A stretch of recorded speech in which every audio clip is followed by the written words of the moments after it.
Welcome to Tales of Terror, the spine-chilling channel that will keep you up at night. If you're a fan of horror, suspense, and macabre, then you've come to the right place. Our channel features a variety of terrifying tales that will send shivers down your spine and make your heart race. So, if you're ready to explore the darker side of storytelling, hit that subscribe button and join our community of horror enthusiasts. We promise to keep the scares coming and the nightmares alive. Welcome to Tales of Terror. Let's get started. The first story. The patient in room 120 is still having tics. Doctor. Give her some sedatives. She'll be fine. Doctor, this is the fourth time you have taken this remedy and there is no effect. Please give me your ear-to-dose electricity and all will be well. Tell me, what should I do? No way, Jack. This is a 6-year-old girl who wants me to electrocute a child and restore her body during sessions of this dangerous kind. Chaos reigns in the hospital. All the nurses and staff, without exception, are in a state of panic and fear of Emma, the little girl in room 120, after the terrible accident that occurred yesterday when she ate half of the nurse's body. Epilepsy is not like any epilepsy that affects a person who has some spasms or irritability in biting. Epilepsy in Emma's body is quite stable, unlike normal cases, because epilepsy generally does not recur, but it varies with Emma. 3 months ago, a loud shriek came from Emma's room. You should contact Dr. Yamari. The girl is no longer normal since what happened. It wasn't easy. And I can't forget the scene. You imagine you see a corpse cut into pieces like this in your garden, and the person who discovers it is Emma, a little girl who sees a corpse buried among plants and soil. The police failed to identify the body, or find out how and where he died. But that's not the important thing. The important thing is our daughter, Emma, who kept screaming spontaneously at night and preferred talking to herself. The doctor said she would be fine, I'm sure of that. The important thing now is to try to give her the treatment the doctor told you and she will sleep. There was silence for a few minutes before I heard Mary's cry indicating that she was in danger. I quietly opened the door to the room to find Mary a dismembered corpse, with bones torn apart and protruding from the body. And she was. Emma is sitting in the far corner of the room, holding part of Mary's body in her hands and eating it. There was no other solution for me than a mental asylum, which was the only way I could keep Emma. One day I found Jack come running and say, "Doctor, the girl in room 120. She lost her speech, her breath, and her pulse." I went out to go to room 120. The road in front of the room was very busy. Everyone was afraid to enter the room. I took a deep breath and walked in and started looking at Emma, the innocent child. When I look at her, I always feel that she's my daughter, not just a case.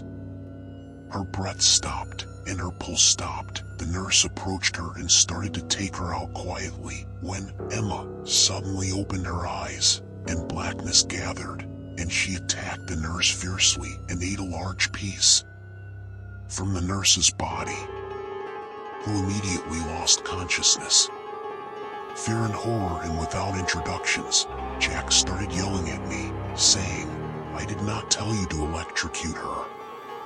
The nurse who died in your neck, doctor." I had to go back to my office, and everyone pointed out that I was the cause of the nurse's death. My situation became very difficult. The case is no longer easy. There is no solution for me except that I agree to treat Emma with electroconvulsive sessions, but I have to meet her father. After a big invitation from my office secretary to attend to Emma's father at the hospital, he agreed.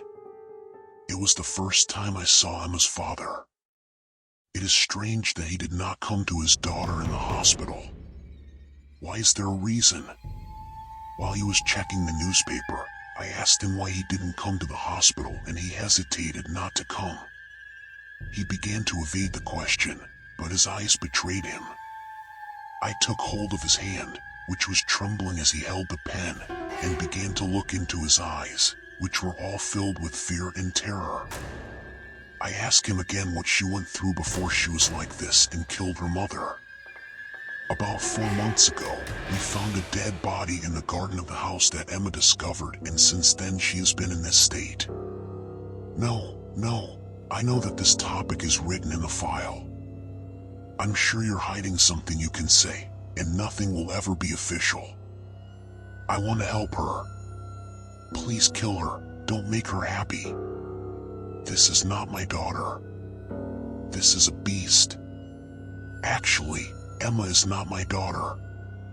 I don't have a child. Emma was at the orphanage. By chance, my wife was visiting the orphanage and she saw a 1-month-old baby girl. Ava dreamed of having a baby, and I didn't mind adopting her. Ava named her Emma because of the strange marks on her body, and 3 letters were written on her indicating that her name was Emma. But this is not the truth. You are still hiding something. When the police investigated the incident of the unknown body in the house, they found hair and nails. When they analyze it, they discover that it belonged to Emma, but because it was a child, she left without a shadow of a doubt, and the case against an unknown person was closed. It means if someone knows that Emma can eat humans. Actually, Ava was the one who did this. After Ava's death, the house remained empty, and I went into the cellar, which I had always refused to enter, on the pretext that it was too messy and unclean. Do you know, if I found out about this case, I would not have approved of Emma's existence, but she was very attached to her, and that is why she did all this without my knowledge. Now you know everything, Doctor. Promise me you'll get rid of it. Promise me, Doctor. The alarm bell rang in the hospital. All the people ran non-stop in panic. The girl's voice into the internal microphone of the sanatorium, and the case in room 120 ran away. Emma has disappeared. Emma's father has also disappeared, and there is no trace of them. The second story. We tend to trust our eyes and question our feelings, especially when they involve suspicious events. For example, hearing strange noises late at night from an unknown source, or feeling hot breath and the presence of something unseen while sleeping creates feelings of unease. We often deny these fears, such as the fear of a demonic entity emerging from the closet or a hand reaching out from under the bed to drag us into an unknown world. Even mundane situations like being left alone in the bathroom after midnight can trigger feelings of fear towards a simple light bulb. In moments of solitude on a nocturnal beach, we might even imagine terrifying entities emerging from the sea. In terms of spiritual or frightening experiences, even if they are trapped in our minds, we still crave connection with them. Not long ago, before Amelia was admitted to a psychiatric hospital, she would describe seeing a terrifying reflection of herself in mirrors, but the reflection looked even more gruesome when others looked at it. One day, she revealed that the reflection of the mirrors began to come to life and wandered around the house, only she saw it, until it suddenly disappeared, and her reflection no longer appeared in the mirrors. I remember a certain incident in the middle of the night, when my phone rang showing Amelia's number on the screen. This increased my fear, as Al-Hakimi said that she was intent on harming me as she had harmed others. I can see her outside the room now. As she spoke to me, her voice trembled with fear. I could not understand what was happening, so I immediately called someone close to me and hurried to Amelia's house, which was far from mine. When I arrived, a crowd of people had gathered outside the locked house. Screams and crashes could be heard from inside. Darkness enveloped everything as the electricity went out. Nobody knows how to get into the house. The screaming continued for several minutes until the police and ambulance arrived. The police broke into the house by force. I will never forget the sound of the officer telling his boss that there were multiple bodies in the house and that the killer was having a nervous breakdown. The killer turns out to be Amelia. During my first visit, Amelia refused to meet me. However, with persistent insistence, I eventually agreed to meet and talk. Her appearance changed radically. She has lost a lot of weight, her skin is pale, her eyes have become yellow like a cat's, and her hair has remained white. Amelia looked ageless, and even her voice changed. I was worried about her fear and her hands that were constantly trembling for fear of attacking me and hurting me like she did to her family.